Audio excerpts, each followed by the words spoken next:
Fabrice, un grand merci. Parce que Atlantic Moto, dont tu es le patron, nous présente de véritables icônes. Tu peux nous présenter les deux MV qui sont là, qui sont waouh.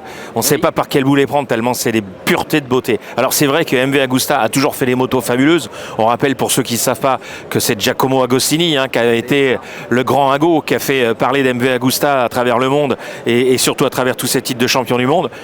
Les motos modernes aujourd'hui, elles sont folles. C'est ça, elles sont extraordinaires. Donc en fait chez MV, là on a emmené nous deux modèles emblématiques. Donc la F3, qui est la petite sœur et héritière de la F4, qui était la première superbike qui est sortie chez MV en 98.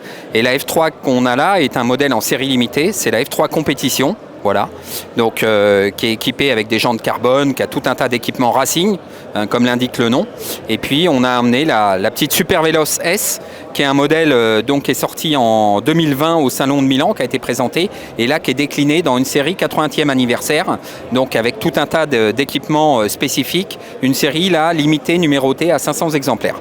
Wow, c'est absolument incroyable. Et alors ce que je ne savais pas, c'est que MV Agusta fait aussi des dragsters. Oui. Juste là, elle est absolument démente cette moto là aussi. Oui. Alors donc, café racer un peu dans l'esprit. Hein. Voilà, un peu plus café racer avec une position roadster avec les bras un petit peu plus écartés. Là, on est sur un modèle aussi qui est devenu emblématique chez MV puisqu'il est mué par le même moteur que la F3, le 3 cylindres du 800.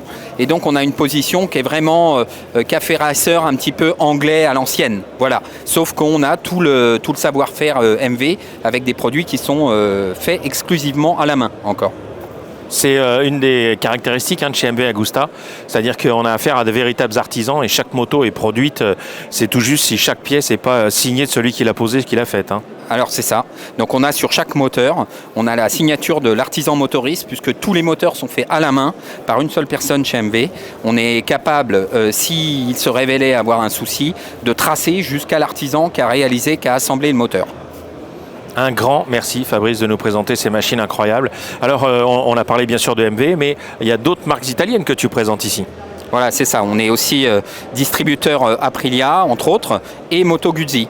Et là, on a amené sur le salon un modèle iconique et emblématique, à savoir la RSV4X GP de chez Aprilia, qui est le produit aujourd'hui de série le plus proche d'une moto GP. 30 exemplaires au monde et il y en a une seule en France et on l'a chez Atlantic Moto. Waouh! Bon, mais voyez, hein, on vous a dit, à Historic Auto, il se passe tellement de choses, il y a tellement de choses à voir. Oui, c'est vrai, on est dans la moderne. Mais le truc, c'est qu'en fait, une MV Agusta, elle n'est pas sortie d'usine, que c'est déjà une machine de collection. C'est pour ça qu'elles ont raison d'être venues ici à Historic Auto à Nantes. Merci Fabrice. Merci.